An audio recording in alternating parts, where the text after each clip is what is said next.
Robert Redford, a titan of American cinema who has cultivated a reputation for being as thoughtful as he is rugged, has spent over 6 decades navigating the complex social and political landscape of Hollywood.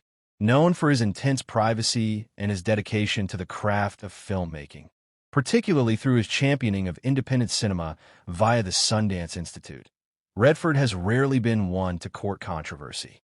However, beneath his cool, composed exterior lies a man with deeply held convictions about what constitutes professionalism, integrity, and genuine talent in the acting world.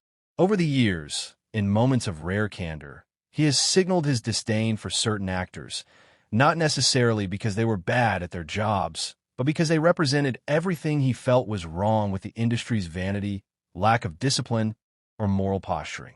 In this exploration, we delve into the 5 actors whom Robert Redford has famously criticized, clashed with, or simply refused to work with, revealing the sharp-edged reality behind the legend's smooth facade.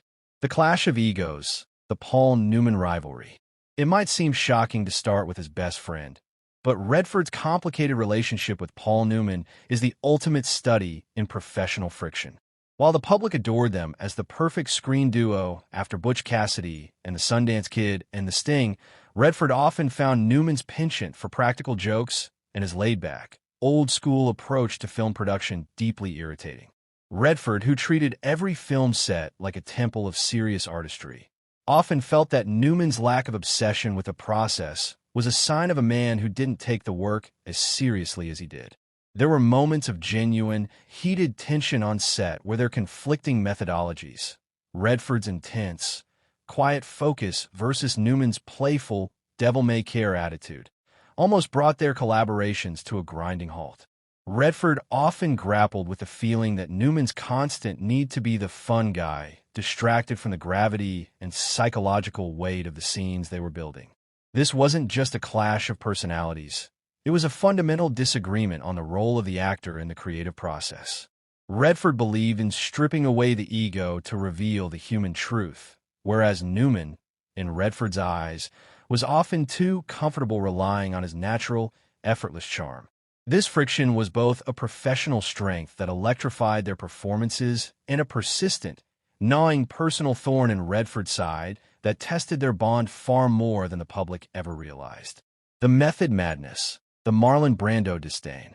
Redford's approach to acting has always been rooted in a kind of naturalism that rejects the theatrical or showy. Consequently, he developed a quiet but intense disdain for the method acting style popularized by Marlon Brando.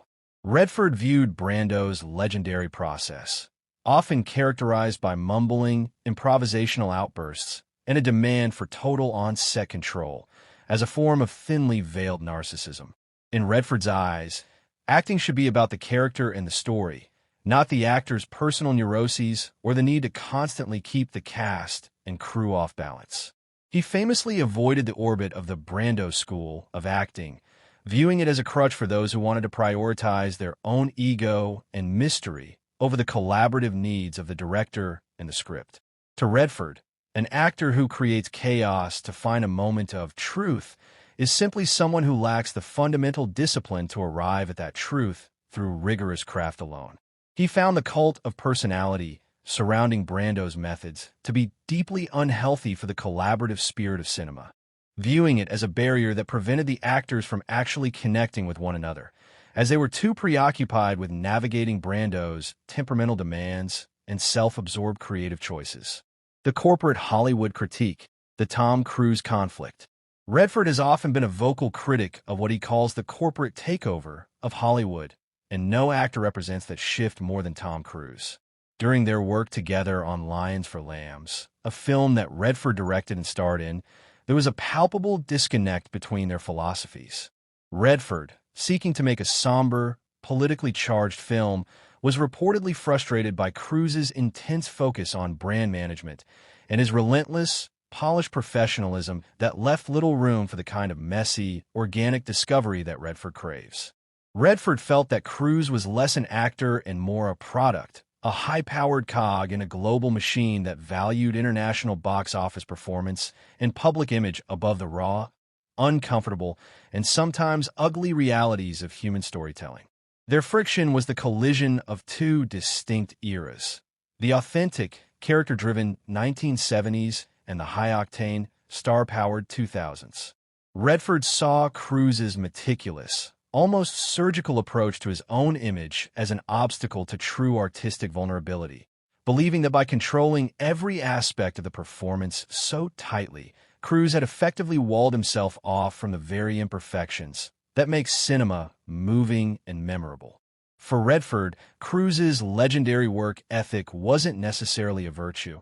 It was a clinical, stifling force that kept the film from ever truly breathing. The Showboat Dilemma. The Burt Reynolds critique. There was a time when Burt Reynolds was the biggest star on the planet, but Redford viewed him as the antithesis of everything he fought for at Sundance. Redford often criticized actors who used their immense charisma to showboat or rely on a singular, recycled persona rather than stretching their artistic range. He viewed Reynolds as a prime example of a talent who surrendered to the star system, prioritizing tabloid headlines, commercial viability, and easy-to-digest roles over the difficult, gritty, and often unrewarding work of serious acting. Redford felt that Reynolds' career trajectory, moving from serious early roles to a string of lightweight, commercial successes like Smokey and the Bandit, was a tragic betrayal of the massive potential he showed in his youth. To Redford, Reynolds represented the ultimate Hollywood temptation, choosing the easy, comfortable road to fame rather than the hard, grueling road of artistic growth. Redford found the reliance on a wink-and-a-smile persona to be patronizing to the audience, suggesting that actors had a moral obligation to push themselves into uncomfortable territory rather than coasting on the audience's affection, a philosophy that put him directly at odds with Reynolds' entire public identity. The politics of silence, the Clint Eastwood distance. Finally, there's the long-standing, icy distance between Robert Redford and Clint Eastwood. While they are two of the most iconic figures in American film history, they are also fundamentally opposed in their worldview and their political and artistic philosophies.